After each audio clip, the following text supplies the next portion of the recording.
Food segment में हाजिर है सना कैसर। जिसने अभी तक हमारा चैनल सब्सक्राइब नहीं किया है वो सब्सक्राइब करे और नई नई वीडियो से लुत्फानंदोज होइए। बच्चों के लिए होममेड रेसिपीज बनाने का सिलसिला शुरू किया है। इसी की एक रेसिपी मैं आज आपको बनाना सिखा रही हूँ, वो है फ्रेंच टोस्ट। चलिए आए देखते हैं कैसे बनेगा। इसके लिए मैंने ब्रेड के 4 स्लाइस लिए हैं। इसके हम कॉर्नर्स काट के और बेल के रख लेंगे। और जो चीज़ें इसके लिए चाहिए, 1 टेबल स्पून मैंने चॉकलेट स्प्रेड लिया है। अगर घर में चॉकलेट स्प्रेड है तो ठीक है, नहीं है तो बच्चे जो आम चॉकलेट खाते हैं आप उसको मेल्ट करके भी इस स्लाइस पर लगा सकते हैं, और चॉकलेट स्टिक्स जो मिलती हैं वो भी आप इसमें रख सकते हैं। मैंने 2 टेबल स्पून क्रीम चीज़ ली है। 2 टेबल स्पून मैंने ब्लैकबेरी जैम लिया है।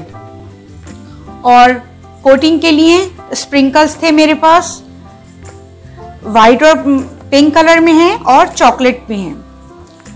और जो हमें डिप करने के लिए चाहिए, मैंने 1 अंडा लिया है, उसे फेंट कर रख लिया था। और हमें ब्रेड क्रम्स चाहिए। इसके लिए हमें वेनिला एसेंस चाहिए। आप चाहें तो इसमें इलायची का पाउडर भी डाल सकते हैं। ये देखिए मैंने स्लाइस के कॉर्नर काट के और बेल कर रख लिए हैं। अब हम अंडे के अंदर वेनिला एसेंस के 2 से 3 ड्रॉप्स डालेंगे और इसको अच्छी तरह फेंट लेंगे। चलिए अब हम स्टार्ट करते हैं। सबसे पहले स्लाइस लेंगे और उस पर क्रीम चीज लगाएंगे अच्छी तरह।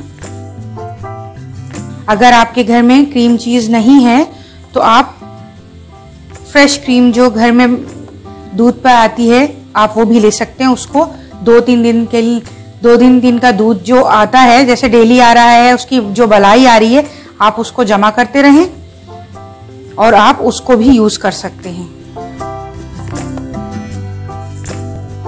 इसी तरह हम दूसरे स्लाइस पे भी क्रीम चीज लगा लेते हैं।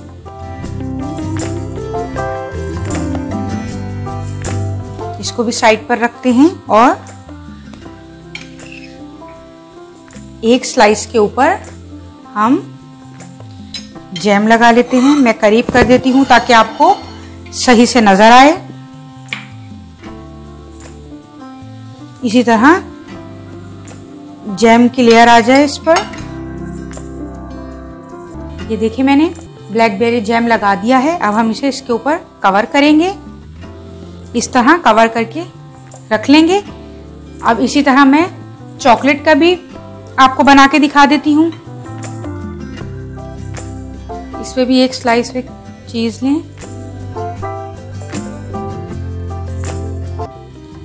इसी तरह दूसरे स्लाइस पे भी क्रीम चीज लगा लें आप, और फिर इसके सेंटर में चॉकलेट स्प्रेड लगाएंगे हम।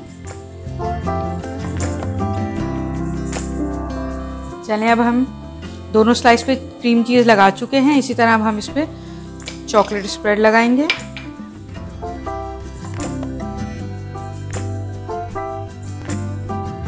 और दूसरा स्लाइस इसके ऊपर हम ऐसे रख देंगे। चलें अब हम इसको बनाते हैं। हमें इसको शैलो फ्राई करने हैं, डीप फ्राई नहीं करने। इतने ये प्री हीट हो रहा है। हम इतने स्लाइस को एग्स में और ब्रेड में डिप कर लेते हैं और उसके फौरन बाद ब्रेड क्रम्ब में डिप कर देंगे। इसको ब्रेड क्रम्ब से कोट करके सॉफ्ट हो जाएंगे। आप दोनों हैंड का इस्तेमाल करें इसमें, और फ्राई पैन में डाल देंगे। इसी तरह दूसरा भी डिप करके मैं इसमें डालूंगी।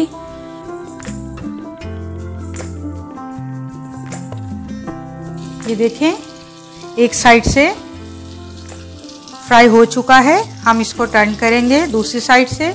आप देखें कितना अच्छा कलर आया है। इसी तरह दूसरे सैंडविच को भी टर्न कर लेंगे। आप इसको स्लो फ्लेम पर ही फ्राई करेंगे क्योंकि हम शैलो फ्राई कर रहे हैं, डीप फ्राई नहीं कर रहे, इसलिए हम इसको स्लो फ्लेम पर फ्राई करेंगे। 4 to 5 मिनट्स में एक साइड से ये फ्राई हो जाएगा। देखिए दूसरी साइड से भी हो चुका है ये। अब हम इसको प्लेट में निकाल लेते हैं किचन टॉवल पे, ताकि जो एक्स्ट्रा ऑयल हो वो इसमें जज्ब हो जाए। स्टोव को ऑफ कर देते हैं। अब हम इसे डिश आउट करते हैं। ये देखिए फ्रेंच टोस्ट रेडी हो चुके हैं। मैंने इसको स्क्वायर्स में काट के और इसके ऊपर स्प्रिंकल्स डाल दिए थे, आप देख सकते हैं। जी, आज की रेसिपी तो रेडी हो चुकी है। उम्मीद है मेरी रेसिपी आपको पसंद आई होगी। आप इसको घर में ज़रूर ट्राई करें, आपके बच्चे बहुत इंजॉय करेंगे। अगर आपको मेरी रेसिपी पसंद आई है तो प्लीज़ इसको लाइक, शेयर और सब्सक्राइब कीजिए। मिलते हैं नेक्स्ट रेसिपी के साथ।